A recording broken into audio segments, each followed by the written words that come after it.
আসসালামু আলাইকুম। এটা আমার শ্বশুরবাড়ির ড্রয়িং রুম। আমি দেখাচ্ছি আমি কিভাবে রেখে যাই প্রতিবার আর এসে কি করি।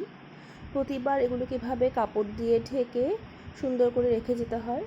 এমনকি এটা হলো ডাইনিং রুম। এমনকি এগুলিকে বিছানার তোশক, বালিশের কভার, কোলবালিশ সব কিছু বিছানা থেকে সরিয়ে কোনো এক জায়গায় চেয়ারে বা সোফাতে রেখে, মানে প্রত্যেকটা রুমের জিনিস প্রত্যেক জায়গায় রেখে আলাদা করে ঢেকে রেখে যেতে হয়।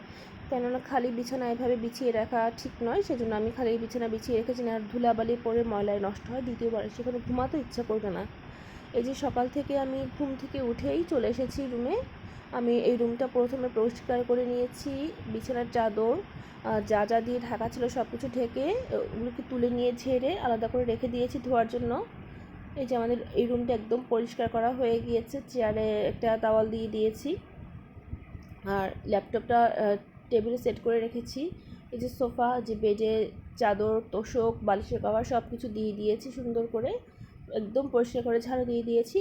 রুমটা মুছে হয়নি, একসাথে এতগুলো কাজ করা সম্ভব না, আর বাসাটা যেহেতু অনেক বড়, রুমটা মুছতেও সময় লাগে। আস্তে আস্তে আমি একটা একটা করে রুম মুছে ফেলবো। এরপর চলে যাচ্ছি আমরা আর একটা ড্রয়িং রুমে।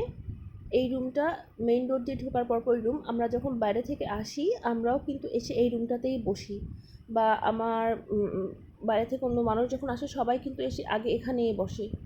এই রুমটা আমি পরিষ্কার করে নিয়েছি। এই যে সোফাগুলো একদম সব কিছু ঢাকা থাকে, কিছুই আমি খোলা রেখে যাই না, সব পরিষ্কার করে এগুলো কাপড়গুলো ধোয়ার জন্য রেখে দিয়েছি। এখানেও ঝাড়ু দিয়ে ক্লিন করে নিয়েছি। এই রুমটার পাশে হলো আমাদের ডাইনিং এরিয়া। প্রত্যেকটা বার এই যে জিনিসগুলি ঢেকে রেখে যাওয়া আবার আসা, এগুলো কিন্তু অনেক সময় সাপেক্ষ কাজ। প্রত্যেকটা জিনিস, তোশক, বালিশের কভার সব কিছু বিছানা থেকে সরিয়ে ওগুলিকে আলাদা করে ঢেকে রেখে যেতে হয়, নাহলে ধুলাবালি পরে ময়লা হয়। দ্বিতীয়বার এসে আমাদের নিজেদেরই ওখানে বসতে ইচ্ছা হবে না বা থাকতে ইচ্ছা হবে না।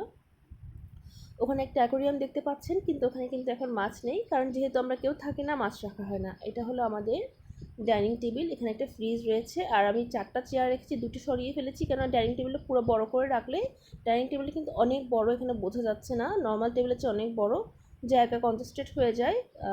হাঁটা চলার জন্য আমি একটু বড় করে রেখেছি, যেহেতু বাচ্চা আছে, ওরা খেলে, সাইকেল চালায়। আর এখানে মগের উপর আপনি কিছু ড্রাগন গাছ দেখছেন, পরে শেয়ার করব। আমার শহরের বাসার ছাদে প্রচুর ড্রাগন গাছ রয়েছে, এবার কাটিং নিয়ে এসেছি, প্রত্যেকবারই নিয়ে আসি, এগুলো এবার এখানে লাগিয়ে যাব। আর পিছনে দেখছেন কি ইলেকট্রিক সাপ্লাই রয়েছে, এগুলি আমার হাজব্যান্ডের জন্য আমি এখানে রেখে যাই। ওকে যেহেতু প্রায় এখানে আসতে হয় বিভিন্ন কাজে, অনেক কাজে ওগুলো লাগে, তাই ওর হাতের কাছে যত সহজে পায় সেজন্য এগুলো এখানে রেখে যাই আমি। আর একটা বেসিনের পাশে একটা ছোট্ট মানে গর্ত মতো জায়গা রয়েছে একটা, ওখানে আসলে তেমন কিছু করা হয় না, মাঝে মাঝে আমি মাছ মাংস যদি ভিজতে দিতে হয় কলটা নিচে ভিজতে দেই। আরে ওই দেখেন আমার মুরগিগুলি চলে এসেছে রান্নাঘরে। এখন আমি রাখছি ওদেরকে, গিয়ে একটু ওদের ঘরে